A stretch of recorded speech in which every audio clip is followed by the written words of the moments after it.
Good afternoon. It is October 30th. We're here with the Planning, Housing, and Parks Committee with Councilmember Fonda Gonzalez and Councilmember Jawando. We have council staff here, and we have the Planning Department here to discuss the third work session of the Fairland Briggs Cheney Master Plan. And so we are going to continue on our efforts today and move forward with this third work session. Just to remind everybody, our plan is to complete this work session today, which is the final of the first look at items as part of this master plan, and then we're going to come back next Monday for what I hope and what we expect at this point will be a final council committee work session where we will revisit some of the issues that council staff and planning staff were working together to come back with a series of recommendations based on our input, and then ultimately we'll be in a position to forward along to the full council this committee's recommendation. So just to set expectations that way, I'm going to turn it over to Ms. Dunn and council staff to walk us through the packet, and then of course we'll be reaching out and hearing from the planning staff as well throughout the process. So with that, Ms. Dunn. Great. Thank you, and good afternoon. So as the chair just mentioned, this is our third work session on the Fairland and Briggs Cheney Master Plan. This work session will cover the Main Street corridor and the residential neighborhoods district. We're also going to review the plan implementation information that's in the master plan, and Mr. Kinney here is going to cover the fiscal impact statement. In the staff report, I also included, again, some of the similar background to the last staff report, just again for anyone picking this report up and not having read the prior one. It's nice to have the background there, but I won't spend time on it since you've reviewed it and we've talked about it last week. Again, like I said, we're going to cover the Main Street corridor district today. This district includes properties located along Briggs Cheney Road between Old Columbia Pike and the Intercounty Connector, as well as properties along some roads that lead to the Briggs Cheney Road area, such as Automobile Boulevard, Castle Boulevard, and Roby Road. And the vision for this corridor, this district, is that the plan envisions a compact mixed-use corridor along Briggs Cheney Road that serves as a gateway into the community. And you'll see on page 2 of the staff report we have district-wide recommendations for this corridor for the Main Street district to redevelop with higher densities and a mix of uses that contribute to an active town center. Consider a new US 29 flash BRT station at the Columbia Pike Briggs Cheney Road interchange. I'm just giving you the high-level view. They're all in detail in the staff report. Encourage new roadway infrastructure projects along Briggs Cheney Road to integrate public art and design features, underground public utilities along both sides of Briggs Cheney Road through private development and or public projects to enhance the streetscape, expand the town center concept for the complete streets design guidelines to encompass Briggs Cheney District and Castle Boulevard neighborhoods, advance investment in the bicycle and pedestrian priority areas and corridors in this area, increase tree canopy coverage, and retrofit road rights of ways to retain and infiltrate water, convert impervious surfaces, and to add shade and ornamental trees. So it's the high-level view of those district-wide recommendations, and council staff suggest the committee support these recommendations. Do you have any questions on them? Any questions from committee members? Any comments from planning? Take yes for an answer. Great. Okay, no objections. I think we're comfortable with that. Let's continue. Perfect. That was the high-level view of the Main Street corridor. Now we'll look at has two activity centers in the Main Street corridor. One is Briggs Cheney North, and the other is Briggs Cheney South. And they are on either sides of Briggs Cheney Road to the east of US 29. For the Briggs Cheney North Center, this is a multi-property site envisioned for compact mixed-use development with buildings that front on existing and new streets. The vision is for a centrally publicly accessible private open space with amenity and integrated structured parking, green infrastructure, and sustainability features. The plan sees this in the future as a medium activity center along the lines of those described in Thrive Montgomery 2050, and council staff supports that idea. The land use vision for this area is also for infill development and redevelopment of existing surface parking lots, particularly the Eastern Montgomery Regional Services Center, to accommodate new and brand new mixed-use development with market rate and affordable housing, neighborhood serving commercial uses, and an expanded regional services center. You'll see on the 4th page of the staff report is a map of the Briggs Cheney North Activity Center area. It's shaded in blue. There are also recommendations for this activity center in particular, and the first one is to create the side path along the north side of Briggs Cheney Road between the east side of Briggs Cheney Road Bridge over Columbia Pike. And I'm going to turn this to Mr. Kenny. So these recommendations, the council staff comment here about reclaiming existing right-of-way instead of creating the side path completely outside is a mirror image of the conversation we had last work session about the same Briggs Cheney Road side path west of US 29. So without objection, I'd recommend that we just have this conversation in full about what this side path is going to look like at the next work session when we have all the language in hand. Yeah, I think that makes sense. Yep. So let's plan to do that. My comments on here are for the record, just to indicate that this is the same project, but yeah, we'll talk We about noted this. that last time that we were going to take this up in tandem, but I think it's helpful to have it as part of the record in each recommendation since, someone is only reading one packet at a time. So thank you for that. Great, thank you. We'll move on. We're on page 5 of the staff report. And you'll see here there are short-term improvements recommended for the Briggs Cheney Marketplace property, and then there are longer-term redevelopment recommendations related to this property.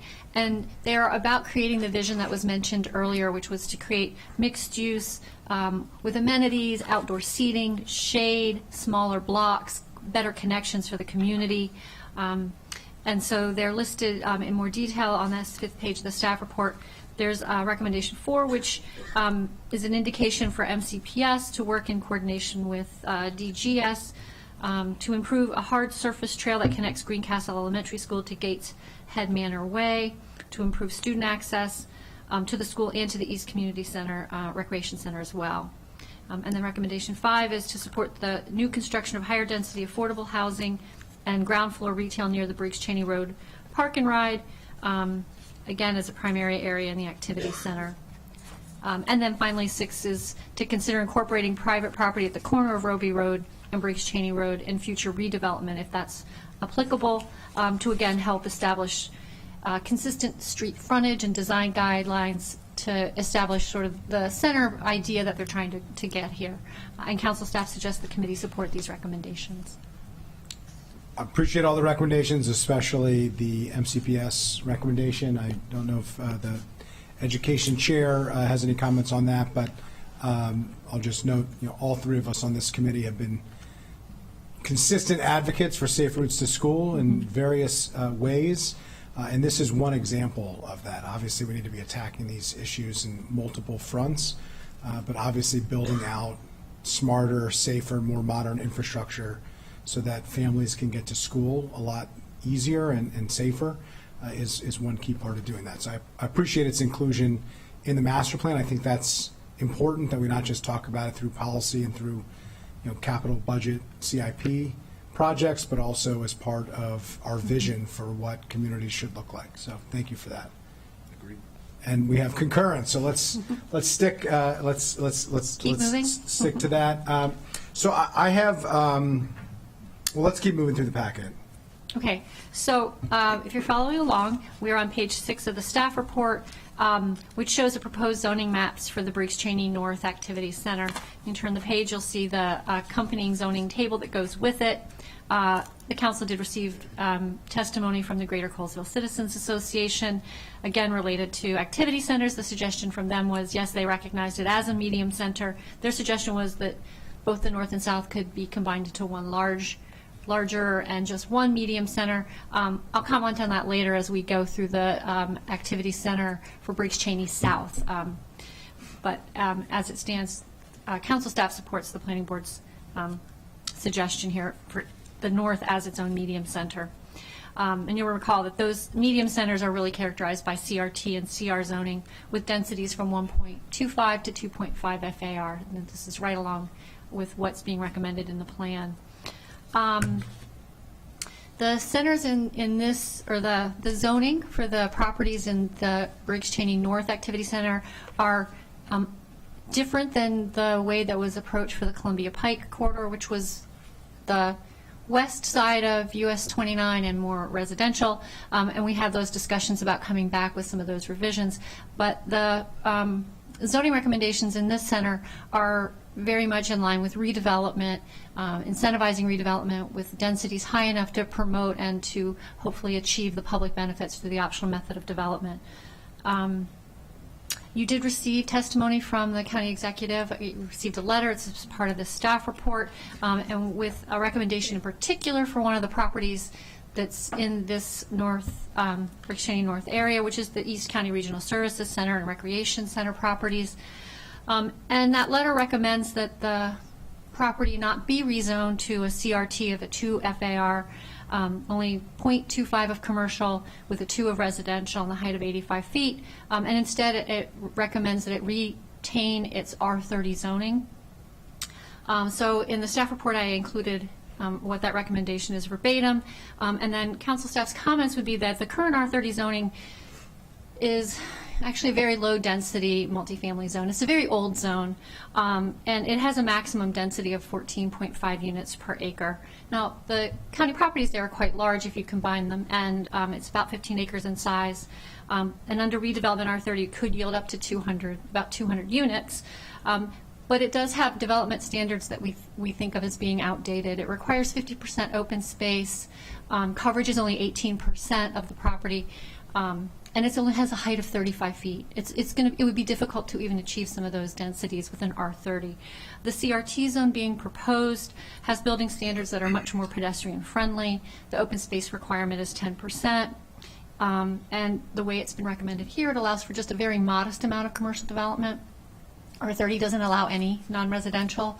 So, those are some pretty big differences. The potential for development under the CRT zone as it's being recommended could yield up to 500 units if they were all multifamily. But you don't have to get just multifamily units. I mean, CRT zoning, you're allowed to do a detached house, townhouse, duplex, fourplex, multifamily. All of those building types are allowed under the CRT zone. So you're not locked into any one type. So in other words, it provides a lot of flexibility, but it doesn't correct. cap the amount of residential units as this would, and the uses. So like, for instance, Correct. you couldn't have some housing in a coffee shop, Right. or some housing in a daycare center, for instance, or some housing in a dry cleaner, or some other retail use or other use that would specifically even serve the new units that are there. Right. So could I just ask, so obviously the recommendation would be to confirm the existing zoning, not to create new zoning, but I have been here for 5 years now with Councilmember Jawando. I can't recall a scenario where we zoned anything R30, even confirming R30, because it's such an outdated zone that we've essentially no longer use anymore. But could you, either from council staff or planning, You guys can go ahead. have we, I mean, the way I think we should look at this is look at the zoning anew. So so have we ever, has planning presented to this council, the last council, perhaps the council before that, maybe when was the last time a new R30 zone was proposed and approved in a master plan in Montgomery County? Robert Cronenberg, for the record. I can't think of any. In fact, the recent Bethesda downtown plan, the majority of the sites on Battery Lane were either R10 to R30, some of those with a TDR designation, and they were all rezoned to a CR or a CR family of zones, just because of what was stated here, which was really providing flexibility, providing an opportunity for a small amount of commercial to really strengthen that idea of a mixed-use type of environment and center. I can't think of any sites that have been zoned to R30, and I'm trying to think of ones that might have been confirmed, but that might have been just because they were existing buildings that needed to maintain a certain development. Could you just speak to, between the general plan policies in Thrive, the idea of complete communities, the county's adoption of Vision Zero, the other, the housing element that actually predated Thrive, the 2011 housing element update, which has been essentially confirmed in Thrive. How would R30 comport with those overarching land use planning and transportation policies that the county has officially adopted? Well, clearly it provides some form of housing, but I think when we're looking at complete communities for not only a mix of uses, a mix within an activity center, and the improvements that are recommended here, which really strengthen the idea of connectivity, I think go towards this overall vision for not only Thrive, but some of our climate action goals as well. The traditional R30 was this idea of a kind of a tower in the park, maybe depending on the size of the tower. That was always dictated by parking. It was dictated by the amount of green space, which really was more of a suburban type of environment for a lot of the county. What we're trying to do is really strengthen the idea of flexible uses, some that may not have been allowed or may not be allowed in the R30 zone, that really focus on this idea that we've mentioned that's in Thrive for complete communities, where it's more walkable. It's the safety aspects of it, like Vision Zero, are strengthened, and it focuses on a different mode of transportation as well that I think the R30 does not comport to. But Patrick, it seems like you want to add to that. Yeah, and just a little bit finer point, building on what you said, Robert.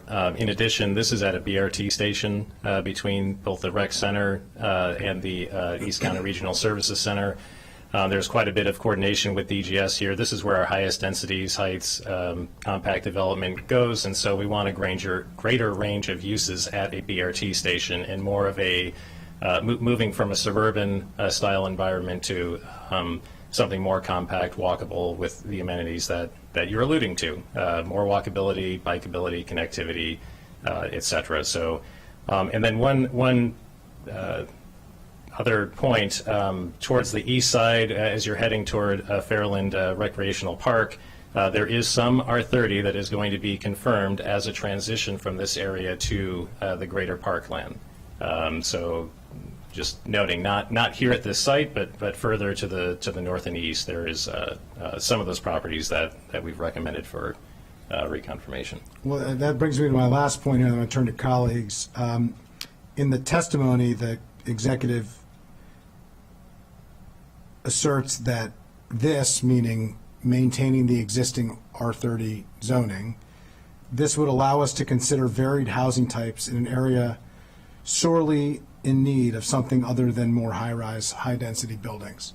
Could you, I mean, I'm not a planner, so could you help me understand this? Because if the existing zoning is R30, how would maintaining the existing zoning get us more varied housing that the existing zoning has failed to get us? Can you help me understand that, if you understand it yourself? I think I understand your question. I don't know that I can give you an answer as to, I think we disagree, is what I'll just say. That I think also it's the style of development that R30 will yield. There's a really large amount of open space that will also be required with that. Hence, as Robert was saying, this is more like of a garden apartment or it's like a courtyard, a garden apartment around a large courtyard. Right, and So putting that which was at a very BR popular 30 years ago. And we have some great housing that, is Sure. naturally occurring affordable housing that happened to have been built 30, 40, 50, 60, 70 years ago. If it was built today, it wouldn't be naturally occurring affordable housing. It would be expensive new housing with a lack of, opportunity to, get the amenities and the housing that we have been working very hard towards, it would seem to me. Correct. That's not the form of development today that we would envision at a BRT station. And again, we did coordinate extensively with DGS throughout this process. We actually carefully worked with them for the placemaking event too. They were concerned about the messaging of the open spaces and how that would work. We want to make sure that the community wasn't confused in thinking that that entire site was going to be some type of open space or recreational environment, that it would be sort of a smaller space, just highlighting and showing how open spaces broadly throughout the plan area could be programmed based on the needs of the community, but that the entire site wasn't going to be a larger open space. So we worked with them extensively to actually make sure that our messaging wasn't sending a confusing signal that this space, as it was programmed for the placemaking event, wasn't going to be a larger open space. I would also, I'm sorry. Yeah, please. I was just going to say, I would also point out, I don't believe there's any high-rise in the general vicinity there now. So I think the idea of high-rise, and again, the height that's proposed is for 85 feet. So in some cases, that might be kind of a mid to high-rise type of development that's come in. It's clearly higher than what's there today. But I think the part of the argument that was being given here from the county executive's office, we don't need more high-rise. Well, we don't really have any there right now. And this would actually be a new form of development, I think, that would really encourage a variety of housing types and housing uses within the area. And Don Ziegler for the record, Montgomery Planning. This was also the linchpin of our Main Street idea for this street. So to recommend lower zoning when we're trying to increase the zoning, increase walkability, pedestrian amenities, just wouldn't match with what we're trying to do for the character of the street.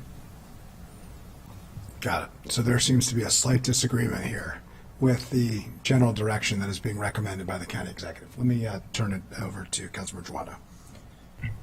Thank you. That you fleshed that out pretty well. I just the one question I had was you answered, or two questions. One, I'm very familiar with that area. I don't remember any high rise. It's mostly garden, or all garden. Yeah, I think so. It's across the street there. No, there's a lot of it. There's a lot of people that live there, but it's mostly garden. Was there any consultation with the county executive's office about this recommendation at any point? No, just we had spoken to DGS, multiple times during the course of this plan about this property. They've actually increased the density at one point for what we suggested, but that was the only contact we had with a county executive agency. So you said DGS increased the. What do you mean? At one point, we increased had the density? even lower height and intensity, and They recommended increasing it. Right. The During county process. executive's department Right. through the process. This is where we landed with this recommendation. Okay. What were you going to say? I'm just going to say we knew that this site was one of the key sites that was identified for a potential affordable housing project in the future, given its location between the rec center, East County Regional Services Center, and at the BRT station. So worked extensively with DGS on coordinating their anticipated plans for this site with going through the master plan process.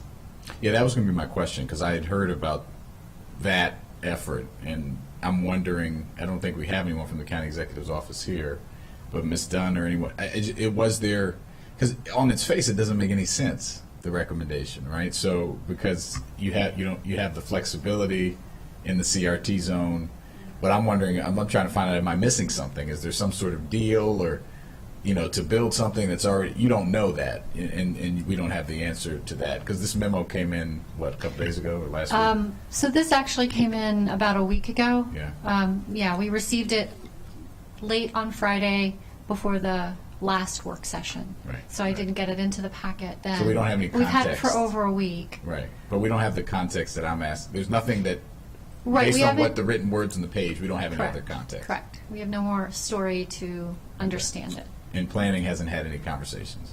Okay. All right. Well, it doesn't make sense to, we should stick with it. Well, it doesn't make sense to me either. I'll just, I'm going to turn it to Councilmember Flanagan Gonzalez in a moment. The two things I think are important here. One, it would be helpful to get any feedback, if there is Right. any, from the county executive's office and from DGS. I would request both, because it seems that not only does planning not agree with the county executive, his DGS. own department doesn't agree, the one that controls the site, which, when the client and the realtor have a disagreement on, what the interest is for the property, that seems to be a bit of a disconnect. So, to Councilmember Juando's point, I think it'd be helpful just to clarify that. But it seems to me the executive's recommendation here is counter to just about every direction we've been heading in prior to this plan, and certainly as a core tenet of this plan. Let me turn it over to Councilmember Flanagan Gonzalez. I think the chair said exactly what I was going to say. There's a difference between the county executive's office versus DGS.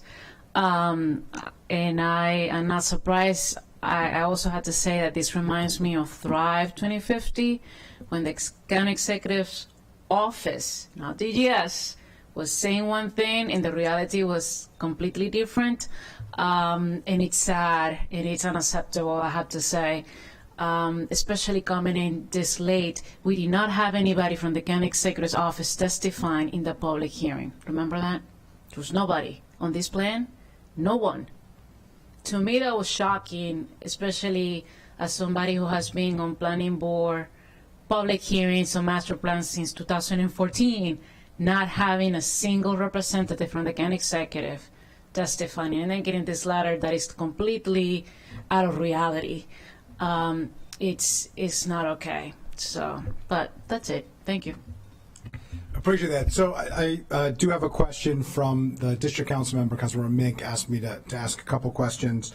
It's related to this broader topic. I don't think it's necessarily specifically in response or related to the county executive's feedback, but to the zoning, to the zoning more broadly. Does the proposed residential density for the properties include enough potential NPDUs to achieve no net loss for affordable units? You know, and to Councilmember Joanna's point, just to layer on top, you know, this is an area that has a lot of market rate affordable housing. You know, a lot of those garden apartments are you know, market rate affordable, which I think is important.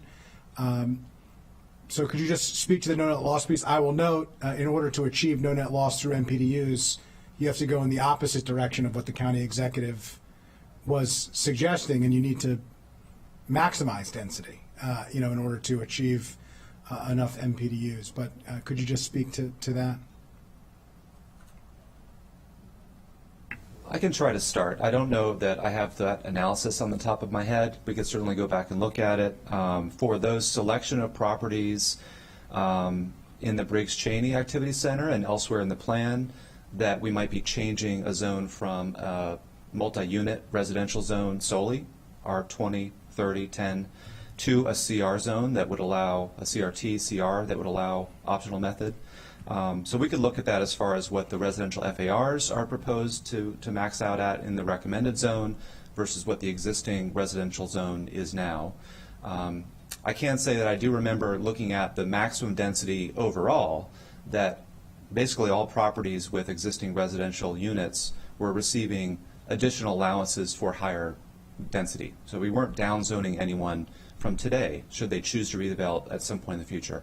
I don't know if that relates to the NPDU no net loss issue. I'd have to go back and run some numbers for that. Yeah, if you could run those numbers and just come back to us, I obviously share with Councilmember Mink, who you know, asked me to ask the question, but I think it'd be helpful for the committee as well. And if we could, you know, get that if it's reasonable, you know, from planning, you know, prior to the next work session, I think that would be helpful. So please do that.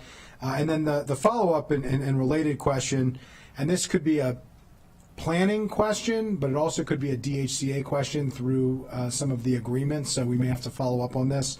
But the question that Councilmember Mink had is, what, if anything, does the county currently do to work with applicants and residents so that the current residents of existing properties that are being redeveloped have an opportunity to relocate and potentially move back? I know that's standard practice in a lot of these cases, and I know, you know, being familiar, you know, recently with similar dynamics, you mentioned Battery Lane redevelopment, and that was a key part of that conversation before the council and before the planning board, and I know has been discussed of how they were going to handle that. Of course, that's a different scenario to a certain extent because one property owner owns a lot of buildings and it was a phased redevelopment, and so they were able to absorb, you know, that within their own properties, you know, basically next to and across the street, which is, I don't want to say unique, but it's not common.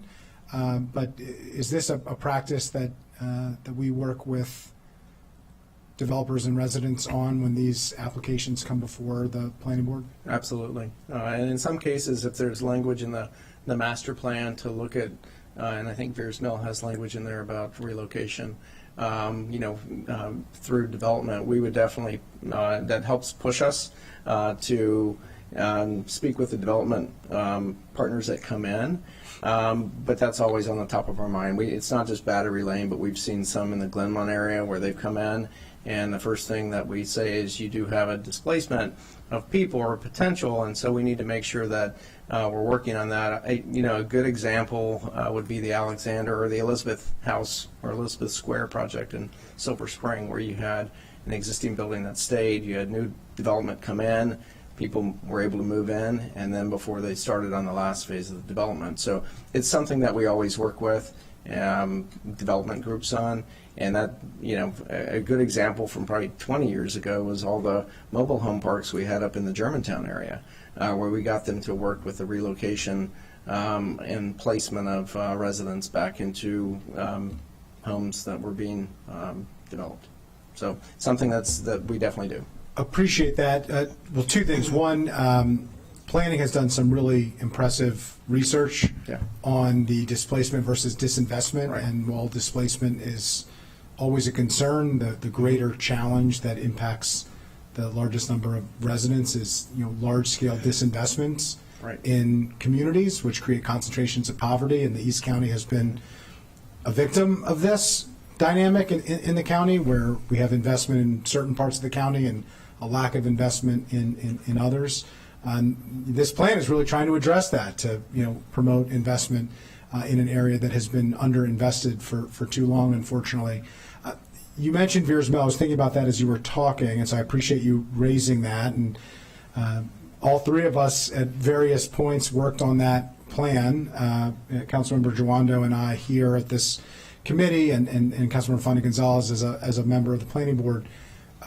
Do you think there's a need, or would there be a benefit of including similar language to the Veers Mill plan in this plan, or do you feel like the language that you have in this plan serves the same purpose? I think I'll let Clark answer, but I think we have that in the plan already. Yeah, is it the same language? Because I know you have language in there. I just am asking if whether or not you think it. I will have to check the Clark Larson with Montgomery Planning. I'll have to check to see whether the language is exact or matching, but I will point you to recommendation 8 in the housing chapter, that to this point of the county's efforts in this regard, we have a recommendation that states that in the event of redevelopment, property owners should work with the Department of Housing and Community Affairs and tenants so that eligible residents receive support and assistance to mitigate impacts of temporary relocation.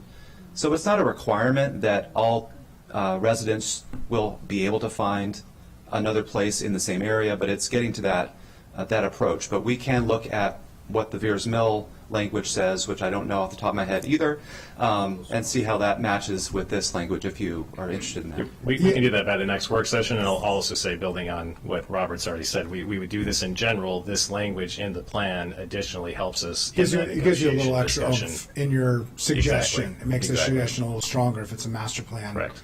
A recommendation. If you could just take a look at the Veers Mill plan language and look at this and compare it, and I'll just, from my perspective, I'll be looking to you to help us. You know what we're trying to achieve here, and we want you to have the tool that you believe you need in order to work with applicants to address the issue. We don't want to be overly prescriptive where it doesn't give you enough flexibility to be able to be reasonable, but we want to give you enough oomph in your suggestion that you can carry out what clearly you know, and I think you share as a planning department and a planning board, the council's interest here. Let me turn it over to Councilmember Fanny Gonzalez. Just going back to the Veers Mill plan that I have in front of me, I remember with that particular plan, I had meetings with the property owner, and the language that you have there was very detailed, just because the property owner agreed on creating 2 and 3 bedrooms units, making sure that, the people who live in the old buildings will be living in the new building. So that was a special, very special relationship. And that's why it's so detailed. So I don't know if the same thing with this particular property, but just want to make sure that's on the record, that it wasn't just us on the planning board or the county council who said, we're going to do this.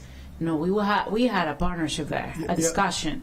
So No, I appreciate that point. I guess just to clarify, because I think it's important, there's two aspects of the Veers Mill plan. There are the plan-wide recommendations on no net loss, and then there are the site-specific.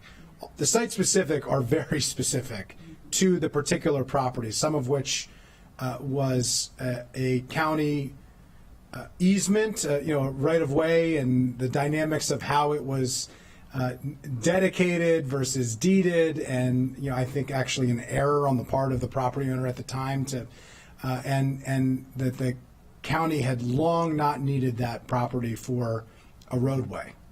And then what would we do with it? And then a negotiation that took place in order to achieve affordability. Councilmember Jawando and I had some, I think, healthy and spirited conversations and discussions about that. I will say I think we arrived in a good place, and I think the net result of that was terrific. And I think we all agree on that.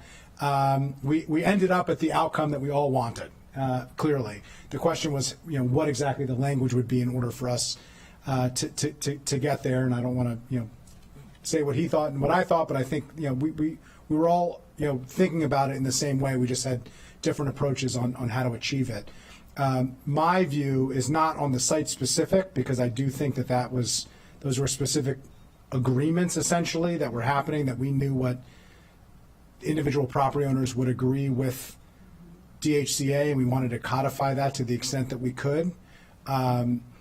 This is more of the plan-wide recommendations where the goal was to achieve no net loss to the extent possible, and that really was the first plan that we've ever done that achieved that type of no net loss outcome, which was a major milestone, a major achievement for the council and for the planning board. So I appreciate you raising that. That my intention of saying, can you take a look at those recommendations, is more on the plan wide and not on the site specific. So if you could just take a look at that, look at what you have, look at what was in Veers Mill, and compare them. And if you feel like you have adequate oomph, so to speak, then great. If you don't, then make some recommendations accordingly, and we can take them up next week. Does that work for everybody? Okay, great. Let's continue. We're going to not accept the executive's recommendation. We're going to go with the planning board and planning staff and council staff recommendation, consistent with all of our policies in the county. I just want to emphasize, but that being notwithstanding, please bring back the information from DGS, and if there's anything that the executive, based on this conversation, we certainly, Of course. we're not closing our ears. No, of course not. or We'll reach out. But We had reached out, we just had not heard back yet anything definitive, so we'll continue Got it. Thank you. to try. Okay, thank you. So we'll follow up on that, and you will follow back and circle back on Councilmember Mink's questions here, and also on the committee's suggestions and feedback as well. So appreciate it. All right, let's continue. Top of page 9, I believe. Yes, thank you. Top of page 9. So we'll move now to the Briggs Cheney South Activity Center. As I mentioned earlier, this is on the south side of Briggs Cheney Road. It is mainly the auto sales park. And the way the plan approached this activity center is a little different in that it kind of has recommendations related to short-term, things that can improve this area, and then a longer-term vision. I think primarily because they have property owners that aren't seeing much change in the near term, but again, a master plan is quite long, and so it's nice to have the visionary look in case one or two of the larger properties do in fact redevelop, and especially if those properties are located along Briggs Cheney Road itself, and we're looking to create this community for the residents in that area. So you will see on the bottom of page 9 those short-term recommendations, and they go on to page 10, and then you again have these longer-term vision of the plan and how to achieve those through more long-term recommendations. They're very context sensitive to the potential for redevelopment if it occurs, and how large is the redevelopment. So the recommendations would in fact, if things came to pass, create a great activity center, an area that, like a complete community that's being thought of in other areas of the plan. Council staff doesn't have any recommended changes for these recommendations, and would suggest the committee support these recommendations. Sounds good. Let's continue. Great. There is a zoning map that goes with the activities, Briggs Cheney South Activity Center. You'll see that at the top of page 12. And taken from the plan, you'll see the zoning recommendations table below it. Again, and this is where council staff will just mention that the testimony coming from GCCA was that this be combined with the other center to make just one large, medium-sized activity center.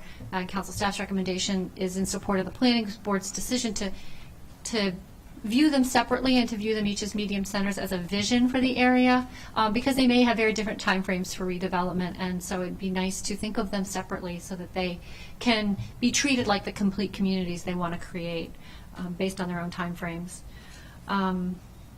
And the proposed zoning, like I said, is at the bottom of page 12 and then reproduced again on page 13. The plan proposes an increase in density for select properties, those that are most likely to be redeveloped along Briggs Cheney Road. And the recommendation is for CR zoning, which is likely to result in public amenities should that redevelopment occur. So council staff suggests the committee support the planning board recommended zoning for these properties. Okay, great. Okay. Keep moving. We are now going to cover the residential neighborhoods districts. These are the areas of the plan area that are the very northern part of the plan area and the very southern portion of the plan area. They are primarily neighborhoods with a mix of detached, attached, and multi-unit housing, both ownership and rental properties. And the vision for the neighborhoods is to essentially maintain the character of the residential neighborhoods within the plan area with a set of recommendations that improve the quality of life and vitality for the established communities. And these are shown shaded in blue on page 14. The district-wide, so the recommendations that would apply to both the northern and the southern neighborhood districts are to establish and expand and improve access from the residential neighborhoods to nearby activity centers, parkland, and recreational amenities by establishing publicly accessible trails through things that currently exist today, barriers such as fences, steep topography, private property, or HOA common use areas. And there's a second part to that about how to do that through dedication, conveyance, public agreements, etc. The second recommendation is about maintaining and enhancing and expanding public open space and the stream valley connections. Recommendation 3, in staff's opinion, was very similar to recommendation 1, and so I have suggested an edit to recommendation number 1 and removing recommendation 3. They seemed a little bit repetitive, but I'm open if planning staff thinks that they both need to be retained and why. If I may, Clark Larson with Montgomery Planning. So we are open to this change. I think only to say that the intention of having 2 recommendations, the first one in our minds, maybe not well written, but in our minds being more how the local government, Parks Department, Planning Department, others may work with property owners and communities to facilitate better connections. With number 3 being more of through the development process, through redevelopment. So it's sort of a dual approach. They could certainly be combined to have that intent and purpose, with even maybe without specifying the parties and the process that it would be attained. But that really was the only reason that they were called out as 2 separate recommendations. With number 3, you could have pursuit of a new connection, a new trail, maybe a pedestrian bridge in advance of any development review. Or maybe I misspoke, maybe that's number 1. So I'm already confusing myself. But that was really the purpose, is to try to attain these connections through development review, the regulatory process in one side, but also just through agreements and easements, access agreements, when there isn't any change happening to land use.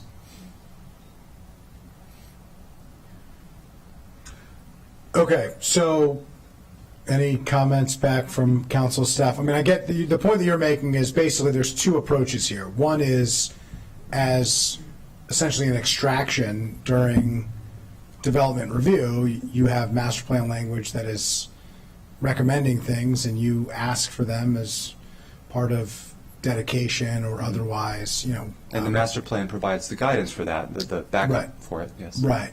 The other option is outside of that, more carrot than stick, kind of giving guidance to planning to convene stakeholders where appropriate, based on their own volition to improve the community, without any real, regulatory tool, but to say, hey, can we work together here to accomplish it? You don't need master plan language to do that, but it doesn't hurt.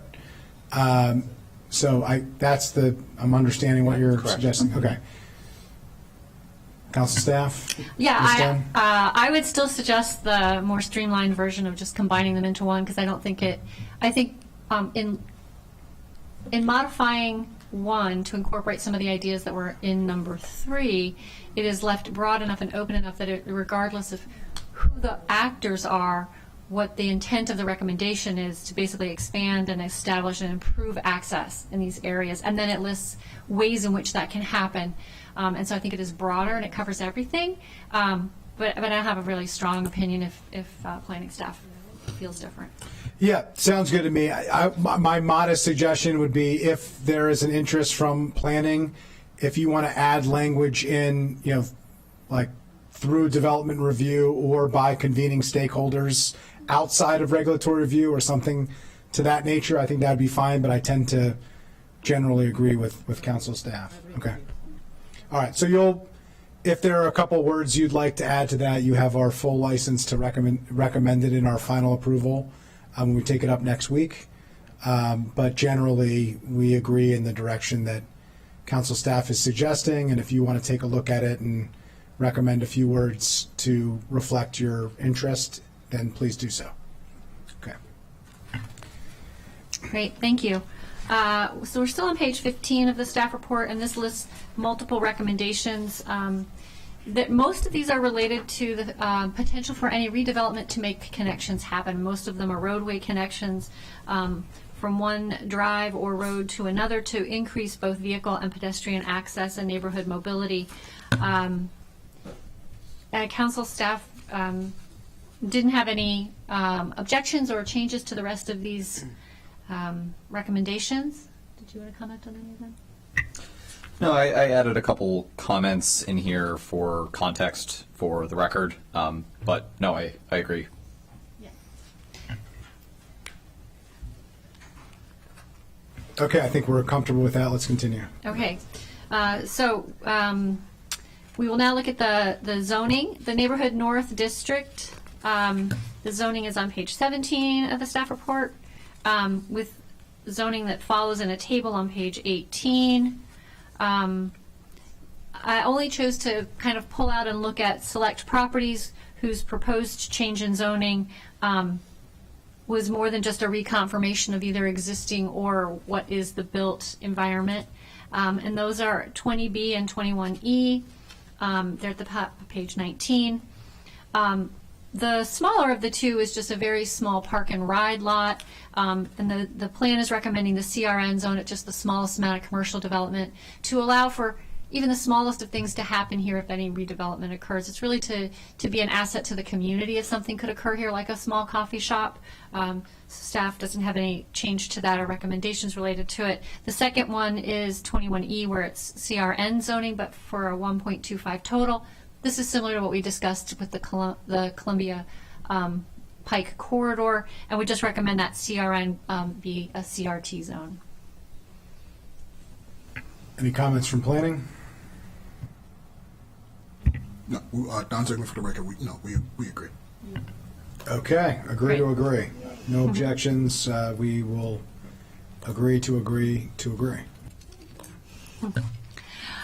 Moving along, we have the zoning map for the residential neighborhoods to the south. That's on page 20, and the zoning tables for those again on page 21. And I think all of these are either reconfirming existing zoning or they are trying to propose a zone that's no longer that matches what's on the ground, because the zone they currently in was no longer retained in the 2014 zoning rewrite. So council staff suggests the committee support all those zoning changes. Okay, we're in concurrence. Let's continue. Okay, now we're moving to plan implementation. We're on page 25. And under the implementation chapter, the plan has sections on managing growth, approving the sectional map amendment, prioritizing public benefits under the optional method, appointing a community advisory committee, creating design guidelines, and then the timing of future capital improvements. So managing growth is really text about how master plans work with and are overseen in the course of time through our growth and infrastructure policy, which implements our adequate public facility ordinance. And during the master planning process, when the new zones are being proposed and the resulting densities that can come from those zones, planning staff looks at the impact on the transportation network related to that, and it looks on the school impacts related to that. In doing so, what the analysis showed was even in a longer time frame, it appears that middle and high school capacity seems appropriate in the plan area. There may be at some point the need for elementary, not in the near term, but in the past the 6-year CIP, that could be a possibility. And so to be on the lookout in case there is a school site that comes up in the course of that time frame. The next is the sectional map amendment. This is just language to alert to the public. The map amendment that follows the adoption of the master plan simply puts in place the zoning that the council has just approved. And the next section is the optional method of development, public benefit points. As most of you all know, because you've gone through the master plan process before, master plans will typically comment on how this master plan has a priority for certain public benefits. So when that development application that does require public benefits goes before the board can ask the applicant how they can address some of these prioritized public benefits. They don't always get them all, but it's a conversation and it's guidance, not only for the board but for applicants. Those are listed on page 22 of the staff report, and council staff doesn't see any changes to those, but if the committee has any questions.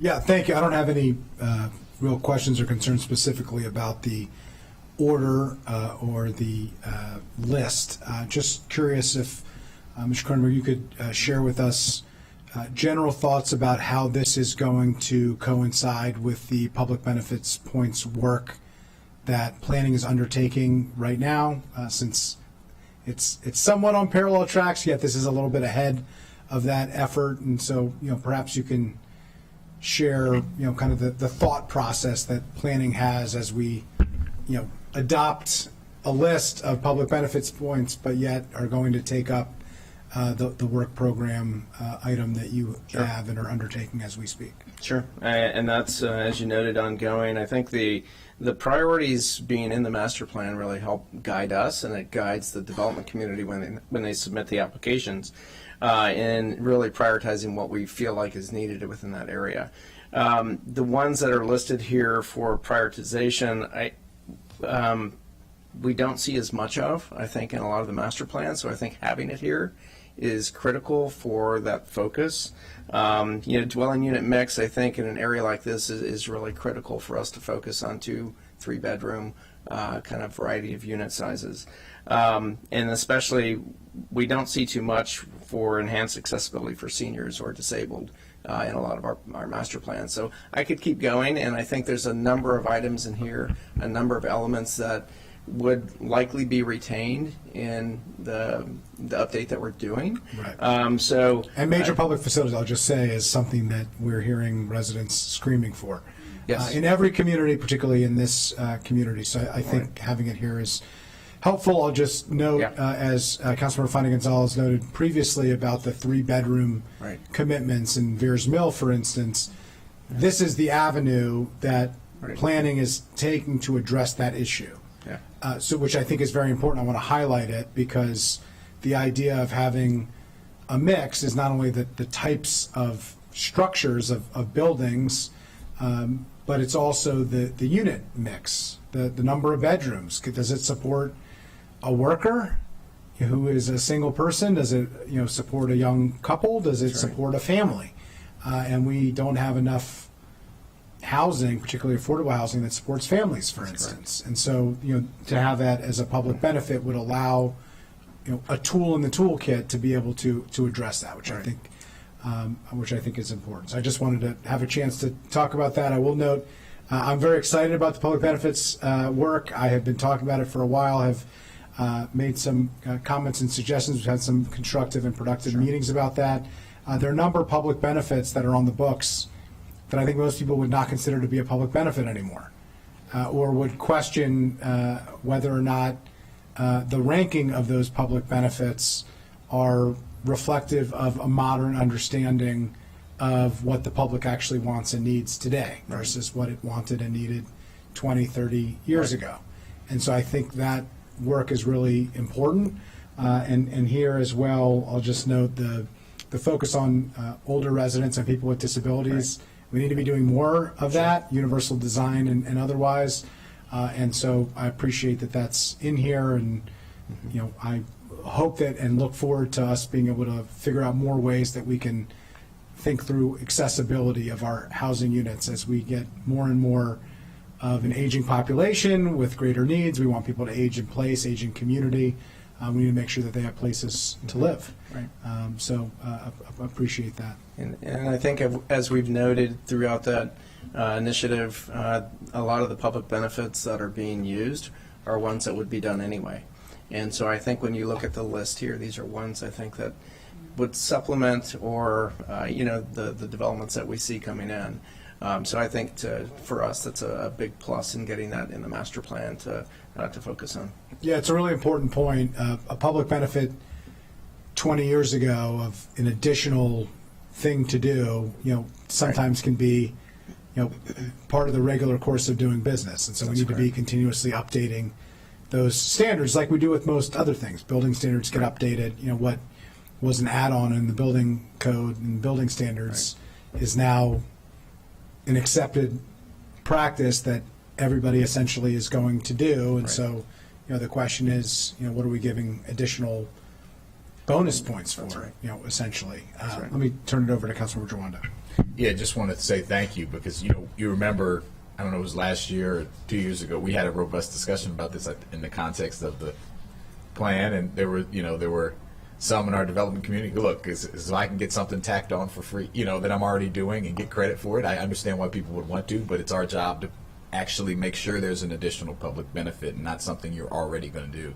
So I appreciate you acknowledging that in this plan, but also the work that you're doing to modernize it going forward. So thank you. Appreciate that. Okay, well, we agree on that and agree with council staff and planning on the priority list for public benefits points. So let's continue. Great, thank you. The plan has also recommended that a community advisory committee be formed. This is a group that planning would support, and they would work in coordination with the Eastern Montgomery Regional Services Center to build community understanding, advocacy, and engagement in a variety of things, not just the planning process, but it sounds like public improvements and overall community health. So they could be involved in anything that's government related through the different agencies, departments, and planning. Given the need for community voice, I think, in this area, this is probably one of the best places we could have a community advisory committee. So council staff suggest the committee support this recommendation. Absolutely agree and appreciate the recommendation. And then the next one is for a design guidelines to accompany the master plan. This is quite common. As you know, when you approve master plans, you'll hear about the design guidelines.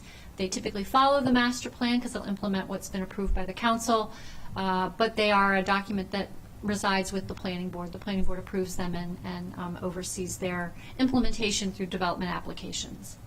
I'll just say all three of us just attended the Design Excellence Awards and were able to see some incredible projects. And I do think that the design standards and the work that planning has done, and largely in conjunction with the DAPS and the other groups and community stakeholders, we have leveraged some incredible talent in the community to be able to support us largely on a volunteer basis, to work together with great professionals in the planning department to really achieve some impressive results. And it's a lot of fun for us to be over there and take a little bit of credit and to be able to celebrate some of those great projects. And the remarkable thing is they weren't just in one part of the county. These design excellence projects were all over the county, and some of them were private exclusively, some of them were exclusively public projects, and some of them were public-private partnerships. And I think it just speaks to the ethos of wanting to raise the standards of every project, whether it's a recreation center in East County or it's a global headquarters in Bethesda. We want to have, world-class, high-quality facilities for everybody in our community, whether it's a public building or a private place of business. So I think that work has been really, really good. We appreciate that. Thank you. Great. Okay, the last section under plan implementation is the capital improvements program. In this last section, there is a short, medium, and long-term timeline for various future capital improvements for the plan area. The tables provide a general guide, but as the plan even notes, actual funding and construction of improvements will depend on many factors that can influence the timing. So they are worthwhile guidelines to understand what the vision can be if these capital projects can move forward, but they are just that, they're a guide for now. I'm going to turn it over to Mr. Kinney because he has reviewed the fiscal impact statement provided by OMB. Thank you. Stephen Coleman Kenny, for the record. So, the fiscal impact statement is attached. I provide a summary here, mostly expected. The headline is $366.8 million in one-time county costs. Those are a lot of the capital items related to transit, bike, pedestrian, street network, etc. Putting that in the context of some past master plans, this number is roughly in line with the costs related to the Forest Glen Montgomery Hills master plan, and while this area is a little smaller and has maybe a little bit less in population, this level of investment is consistent with the council and planning board's intent to reinvest and right historic wrongs in this master plan area. So no real qualms with the headline number. And then digging in, I mean, the individual costs flow pretty naturally from the original from the plan-wide recommendations and from the district recommendations. The biggest chunk of that coming from the transit, the BRT along US 29, building stations, studying dedicated bus lanes, all of this stuff, which of course is a bedrock of the plan. I did want to go over just a couple of the headline items beyond the sort of bedrock ones. Number one being the utility undergrounding. I know this has been an issue that along Wisconsin Avenue in Bethesda that has been sort of a headache in the CIP process in past years. I understand, and in conversations with planning, that this is a really beneficial item for pedestrian comfort, but wanted to flag it as a headline item, as a sort of big ticket item within the fiscal impact statement that didn't get as much discussion during some of the plan-wide and district recommendations. Council staff recommends softening the language, recommending utility undergrounding by adding consider before underground utilities. That the intent of that is to provide some flexibility for developers for whom this might be sort of an extreme cost, and so trying to keep that balance of public benefit with making it easy and incentive to develop along that corridor. Appreciate that. I will note your hard work in trying to bring the price tag down in the prior work session. Some of that conversation is ongoing, questions of what type of facilities that we have and whether we could dual purpose or whether we want a separate one. I think the challenge in any master plan and any fiscal impact statement is this dynamic between the aspirational vision of what we want a community to be and the practical reality of what community expectations are we setting, and can we actually achieve those expectations realistically in 20 years or 25 years? And I think that's a tough dynamic, and we have to make calls all the time. I don't think any community wants to feel shortchanged that they're getting reduced, in terms of what the vision is. But I think during the master plan consideration process, I think the challenge is once we approve a master plan, those are community expectations, and if we can't realistically accomplish those. If the fiscal reality is out of reach, then that's a dynamic that we're going to have to grapple with. I don't think we're going to solve that challenge in this particular master plan. I just think it's important for us to note that we do run the risk when we, don't remove anything from the menu and we don't, reduce any of the ingredients. And this is true of this master plan and true of every master plan that I have worked on. We're not looking at any, reduced costs or anything of that sort, because we're putting on, this is the wants and desires document, not the practical reality document, but it does set community expectations, understandably, and I just think we have to be aware of that. And a lot of this is really not what the developers have to do, it's what the county is saying that we will do. It's the public infrastructure that has some of the biggest price tags in this. And if you look at most master plans, the failure to achieve much of the master plans are oftentimes the public sector's inability to follow through based on fiscal realities and otherwise, as much or more than the private sector's inability to redevelop. And so I just think we need to grapple with that. With that, on this, before we get into a conversation on the utilities, Councilmember Mink, as the district council member, did ask me to just clarify, and perhaps we can hear from planning on this, of whether the undergrounding of utilities was more of a design consideration or related to power reliability.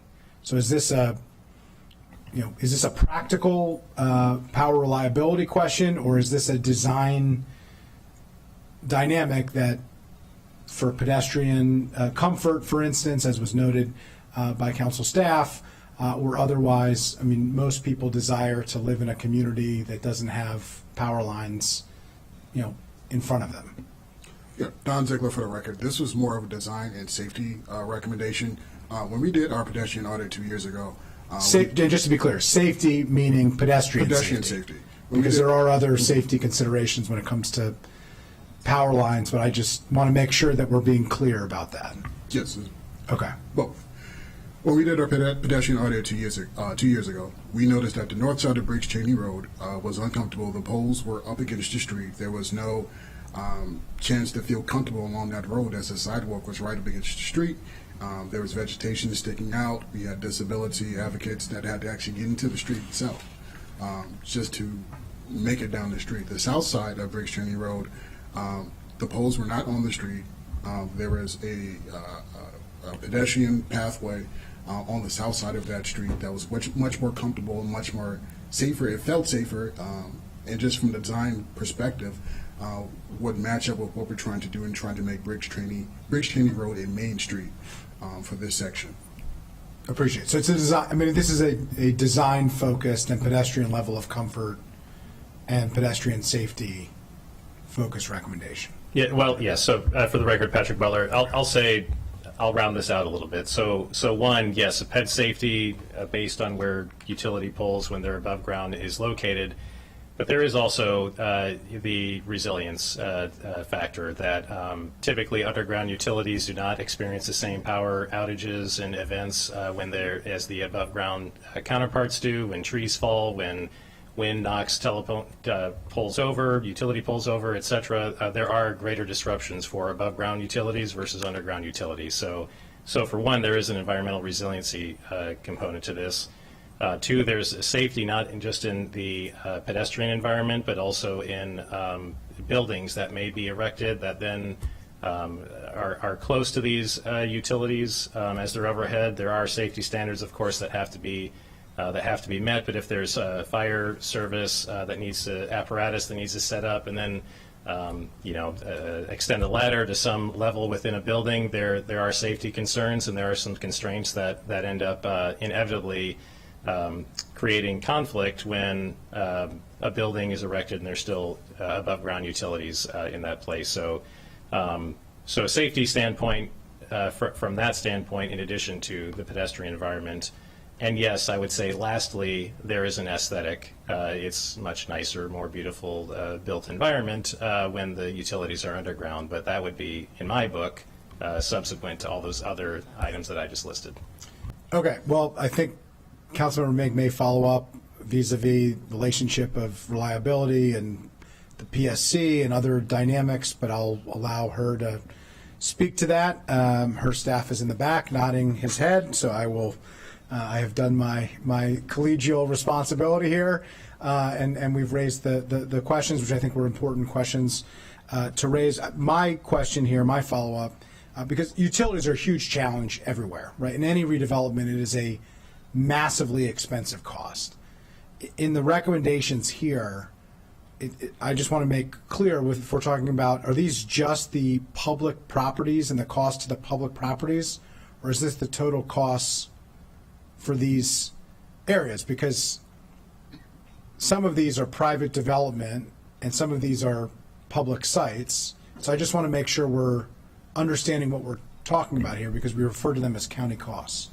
The county costs come as, the estimate comes as strictly cost per pole of undergrounding.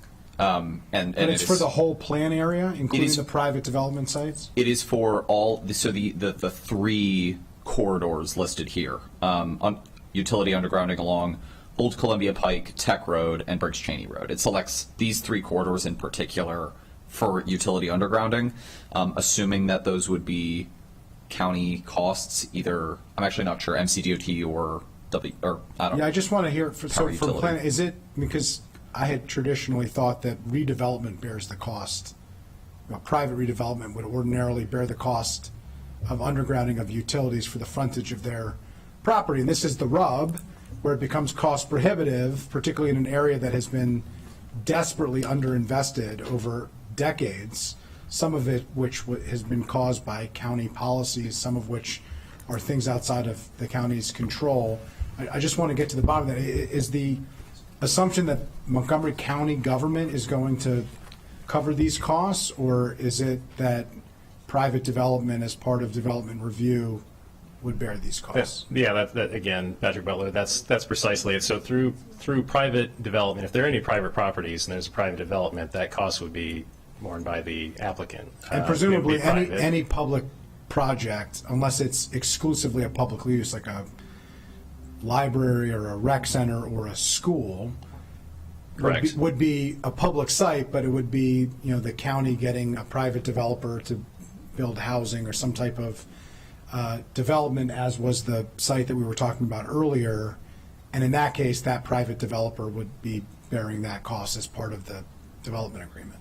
Yeah, that's correct. And then a truly public project on a public property then we would consider a public cost. How exactly that was broken out in that? And it would be borne by the developer. The developer in that case would be, the property owner would be the county. Yes. Okay. So my perspective here is I appreciate council staff's recommendation. I agree with it.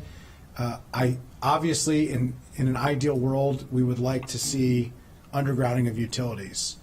But at a certain point, we need some level of flexibility to not deny the ability for any new investment to happen because it's totally cost prohibitive. So to have it be consider as opposed to required, to me, provides some level of flexibility. But I'd like to hear from planning on what your thought is on that. Yeah, I mean, we can, I think, either one, we could respond next week with this after we have a chance to really consider that. Again, I hear everything you're saying. There are many competing interests, not just in this plan area, but across the county and the things that we're trying to achieve. So we are trying to create, the best environment possible. I'll just also add one addition here that I hear everything you're saying. There is a cost associated with all these recommendations, and so the undergrounding of utilities also allows us to have a larger tree canopy in this area, which again is something that we're striving for. This is one of the known hottest areas in the county, and we're trying to green this area as much as possible. So that being said, that doesn't disregard everything that you just said. It's just an additional $44.5 million costs. that you're understood. adding to the cost, which is a significant cost. I'm not saying it's not appropriate, but to have some level of flexibility there seems helpful. And maybe the word consider is something that we should reevaluate, because I think when we see consider, people say I've considered it and it's too costly. And so I think from what Patrick, Work to, underground, so maybe it's a word choice. I think it might be a word choice because this is a challenge that we have in all the planning areas and it really depends on the site. If the site is, along 3 frontages and they have to underground utilities for all 3 frontages, that's a huge cost.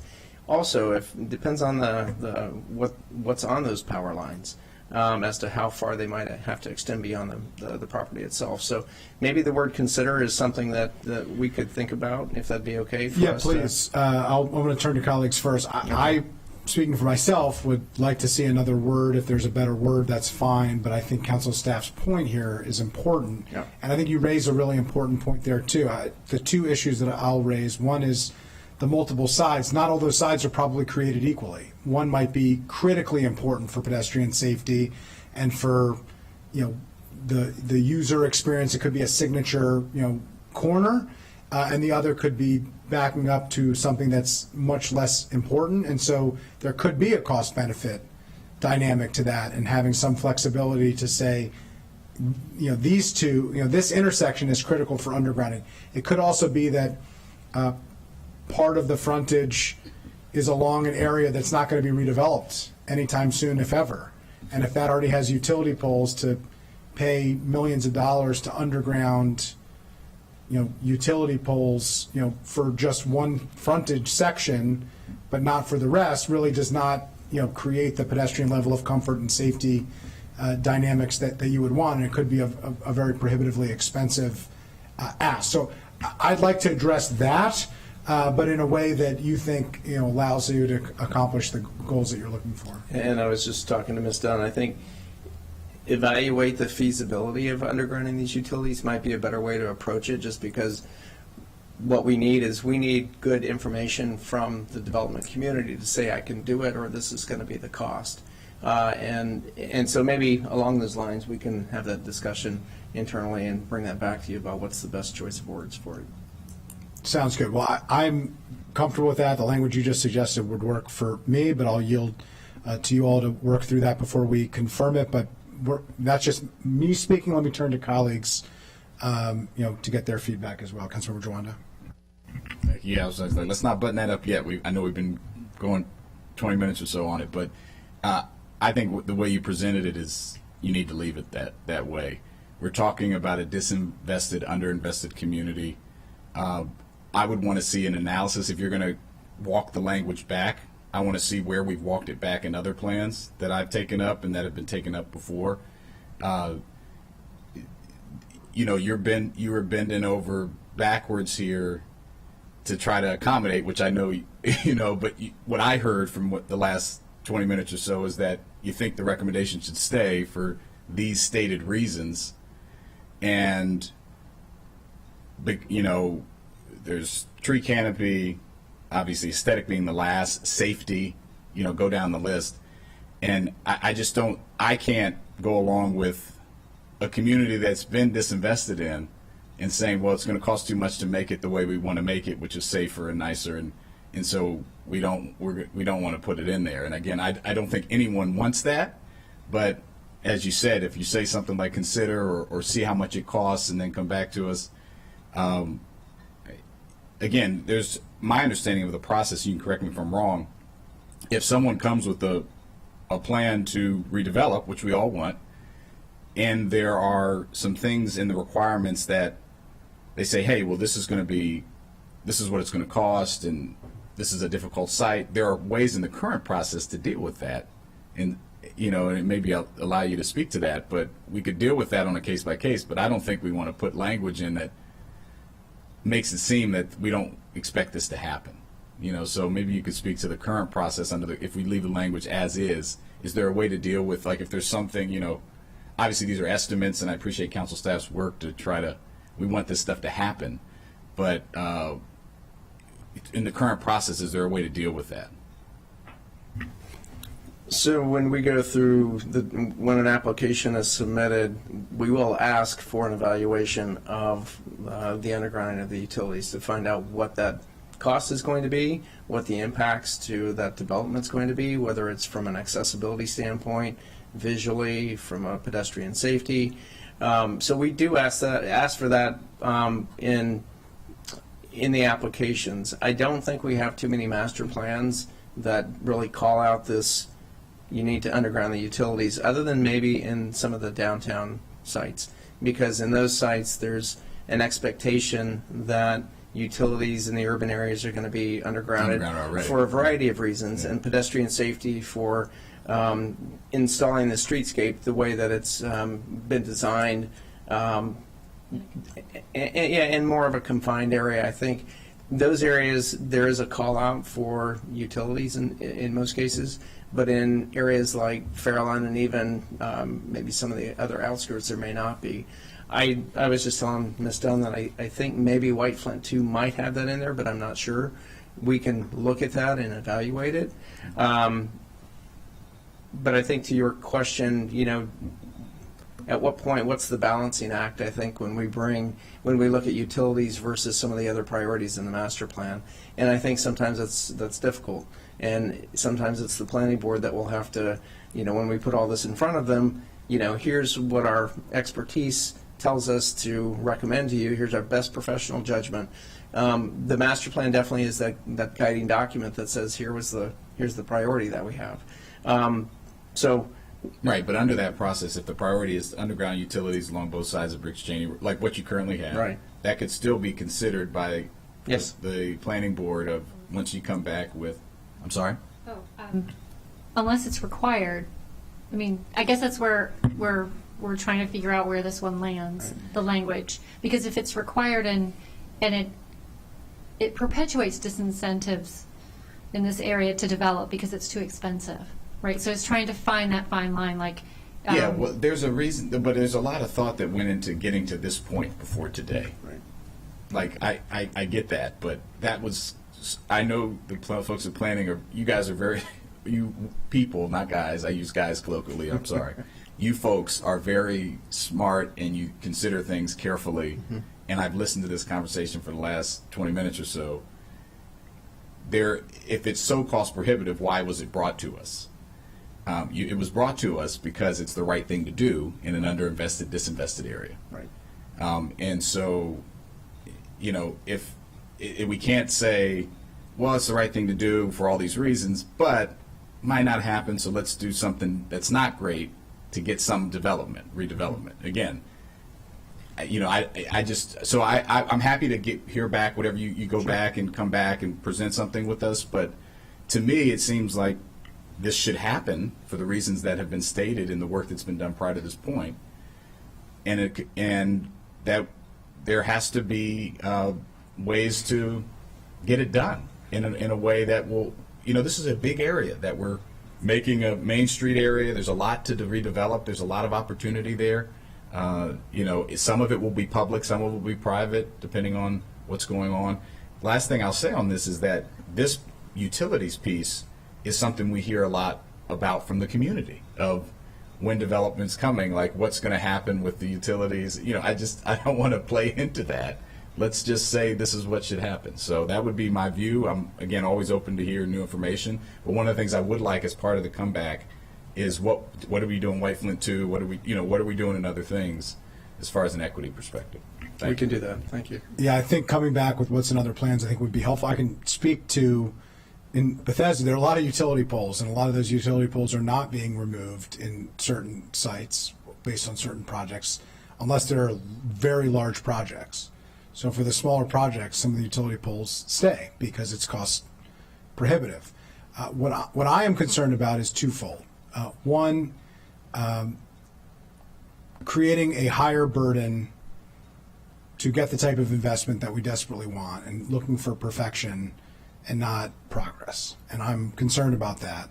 I'm also concerned about the community expectations, because if we set the standard that every new development as part of the deal is going to underground the utilities, but what Councilmember Joanna was just saying, there's some flexibility to say, no, that's not necessarily the case. Unless we say there's going to be flexibility, if there actually is going to be flexibility, we're creating unnecessary and unreasonable community expectations and friction that shouldn't exist. And I'm very concerned about that because I do believe that generally planning will be reasonable and will look at these things and make practical decisions. But that is a challenge that, and we hear that all the time. I hear that in Bethesda. I hear that in, when I represented North Bethesda, we hear that, well, wait a minute, we thought that these utilities were going to be underground, and the decision was made, well, it was not practical to do that based on the cost. So there is a balance to that as well. So I just think that should be considered. And the other thing that I just want to make sure I understand, my understanding always in master plans is that there are master plan requirements and there are master plan recommendations. And we take painstaking effort to differentiate between those two. And we change all the time at the council, turning recommendations into requirements and requirements into recommendations. I mean, Councilor Shimano and I have been in agreement on those. We've been sometimes disagreed on those, but we do that all the time. So it is a regular occurrence. I think it's healthy. But the point is right, that these are multi-year efforts with lots of community engagement, a lot of work from professional staff, and I don't want to discount that. I think Councilor Joanna brought up a very important point in that. But my understanding is essentially you were going, is this today, as you have presented it, a requirement?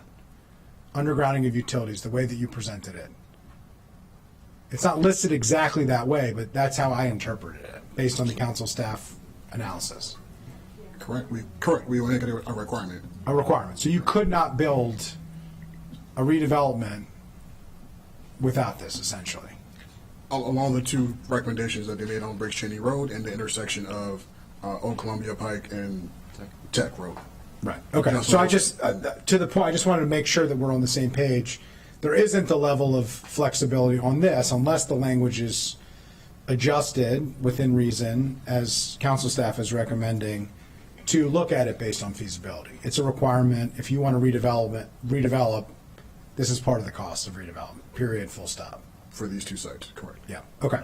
I would add as well Councilor. that there's the dual approaches, and again, with the potential for private redevelopment coming into play, but also public projects is called out in the language.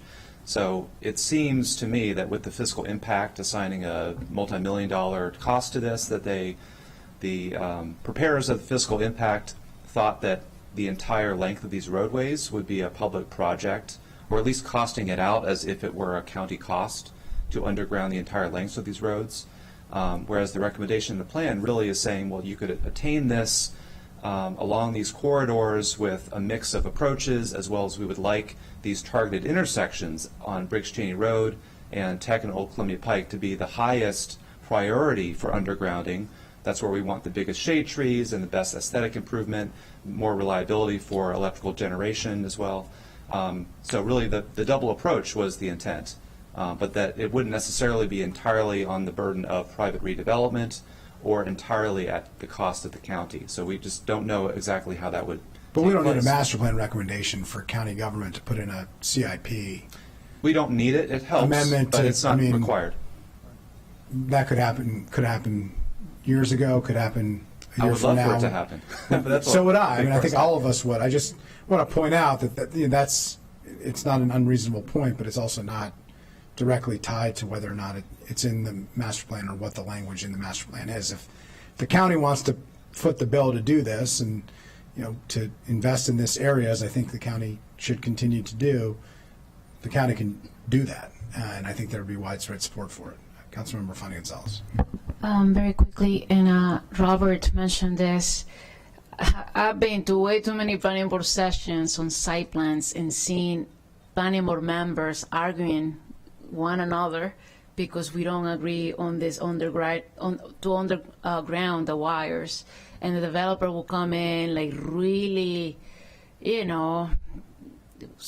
strongly saying that they don't want to do it, they refuse to do it. So whatever language we end up having here, it has to be clear of the expectations from the planning board. Remember, the planning staff can ask and recommend anything they want. At the end of the day, it's the planning board, whoever is at the seat, who will say yes or no. So we just need to give you guys the tools to ensure that you have that strong case to make.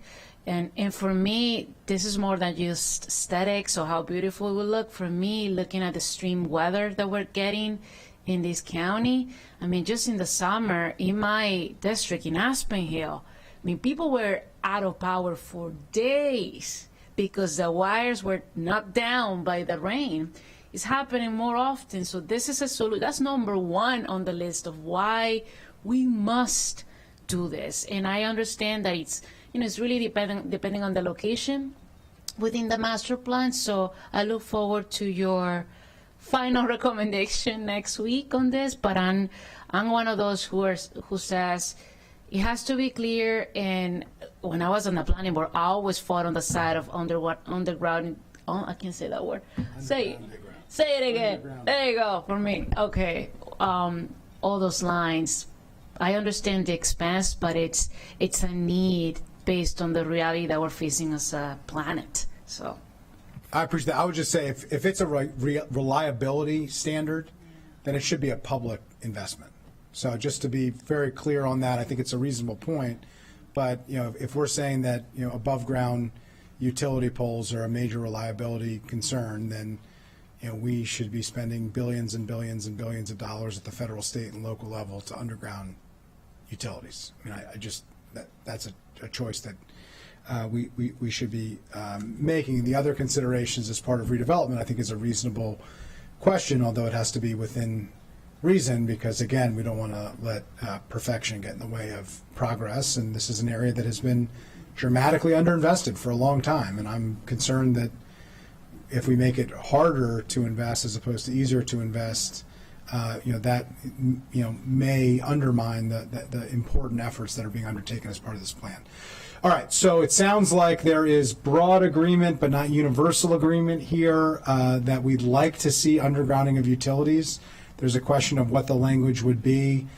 There's an interest, which I share, in it being consistent with other plans, to make sure that we're making equitable asks here.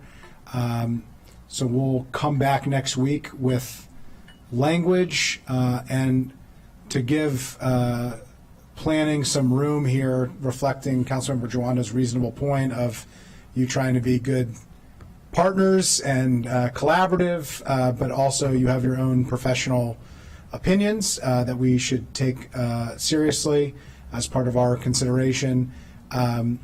You shouldn't feel the need to agree to language. So if you agree to language and think that it reflects what you want, please say that. If you don't, then you can work with staff, with council staff, to come up with language and say, here's the language that we have suggested if the committee were to wish to go in this direction. However, we believe this. So I just want to provide space for that, because I think Councilmember Joanda brought up an important point, and I think he's right. That we want to hear what your opinion is and make our educated decision based on that. Councilmember Joanda.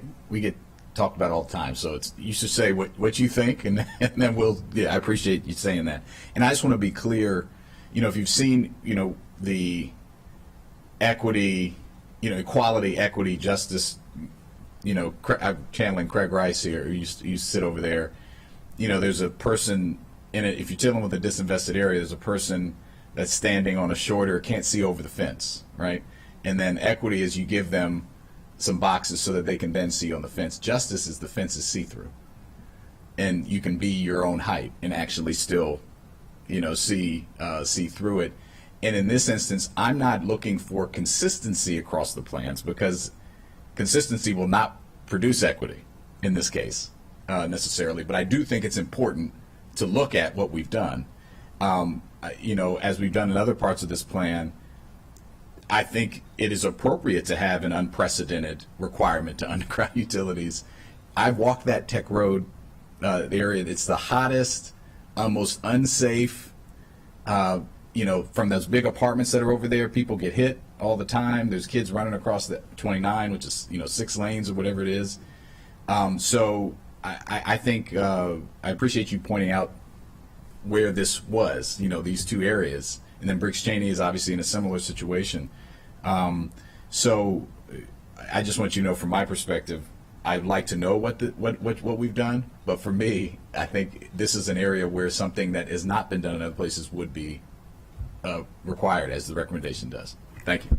Appreciate that. Just to clarify, I was just trying to reflect what you had said with the other plans, and so I think what I was saying was consistent with what your prior request was. I'll just note, agree wholeheartedly with the concept, but my view would be that block should be county government, or at least substantially county government and state government stepping in to provide the difference, because the reality here is the net result and the reason for the inequity is a lack of investment.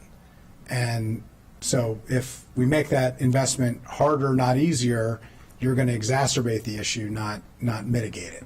And the real way to address that is for the county to come in to invest in an area that has been underinvested, to incentivize that area to make up some of the gaps, to ensure that some of the challenges are addressed. I don't think the county's investment is going to work without private sector investment, but I don't think it's realistic to expect private sector investment exclusively without public sector investment stepping up in a significant way. And that's why Route 29 BRT, it's not an accident why that was the first BRT route that was decided. It wasn't based exclusively on ridership. It wasn't based exclusively on economic development. It wasn't based exclusively on standard levels of metric that you would look at a public transit system. It was an equity-based decision of an area that we wanted to make a significant public investment in order to hopefully improve quality of life, improve safety, and hopefully spur economic development opportunities and private investment. So I just want to note that I actually don't think that Councilmember Jawando and I are in disagreement here. Just a slightly different take on the issue, which I appreciate the perspective and the clarification for both of us. Okay, we're going to come back with language on this. I appreciate and we appreciate the council staff raising this, and planning staff has a directive from the committee that you will both work with council staff to provide language that you would be comfortable with in order to pursue their recommendation, but we'll also consider whether or not that language that you ultimately decide is what you believe would be in the best interest of the plan, or whether you are essentially working on it as a non-recommended language for us to consider, but would stand by the plan language. And and please share that with us when we come back next week. Is that good for everybody? Okay. Great, and similarly to how you all are actually in agreement, I think the same is true for council staff and planning staff, so this should be a fairly smooth process of coming up with some new language. So appreciate the robust discussion here. I included a couple more points just for for the record. You noted the bridge expansion project as a fiscal concern. Obviously, we ran that to ground in the previous work session. I just included it here as an element of the fiscal impact statement. And following, there's plenty of language that planning and MCDOT are developing for this next work session that obviously will have some impact on the fiscal impact. Unsure what that will be or whether we will have those figures by the next work session, but we will work to get them as quickly as possible to have a fully updated fiscal impact statement, at least for when this comes to the full council. If that sounds good. Okay, as noted, I was noting this before, you have tried to bring down the price tag a little bit. Not sure we're ultimately going to agree, but your efforts are known and documented and appreciated. Okay, so we're through the packet at this point. Thank you to all of the work up to this point. I know that council staff and Department of Transportation staff and planning staff have been meeting and are making good progress and are going to have great recommendations and suggestions to us. Ms. Dunn, could you just walk through the items that we'll be taking up next week, what you see as outstanding up to this point, or a general framework, just so folks could be prepared for what we're going to be talking about at the next meeting. And then with that, after you're done, I think we'll be ready to conclude the meeting. Yes, great, thank you. So we have covered all the plan-wide recommendations. Now we've covered all the districts. That included zoning, and it includes language, as we've been talking about today, for a variety of things. So what you will get next week when we come back, the committee on different occasions had questions about the way the text was written, I think mostly related to some various recommendations on transportation. All of those will be laid out for you. And that's the ongoing conversation between MCDOT, planning staff, and council staff to make sure that everyone's comfortable when it comes back to committee, and then committee can weigh in and make any changes they want to make and move that forward. We also had a long conversation primarily focused on the Columbia Pike Corridor District, because as you've seen today, we've gone through the zoning for the other two districts, and they were all in support with one minor change from the committee. So we'll be bringing back, in general, some of those zoning recommendations for the Columbia Pike Corridor, again, focused on what would it take to get some option method development, what slight changes in zoning. And so planning has done work on that already. They provided that to me on Friday, and it will get written up, and it'll be in the staff report that'll get posted on Wednesday. And then again, any conversation we've had today, again, furthering this discussion on utilities, that information will come back. The information Councilmember Mink requested related to affordable housing and no net loss. So we'll try to put all this together and have it for you on next Monday's meeting.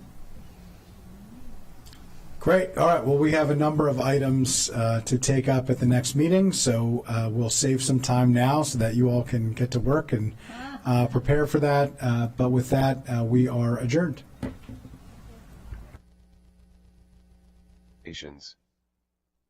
Interlude from Old Georgetown Road, Maryland 187 to Georgia Avenue, Maryland 97. Due to a construction project, Ridgefield Road will be closed in both directions on or about June 5th, 2022, from River Road to Westport Avenue until October of 2023. We will continue to monitor transportation conditions throughout the day.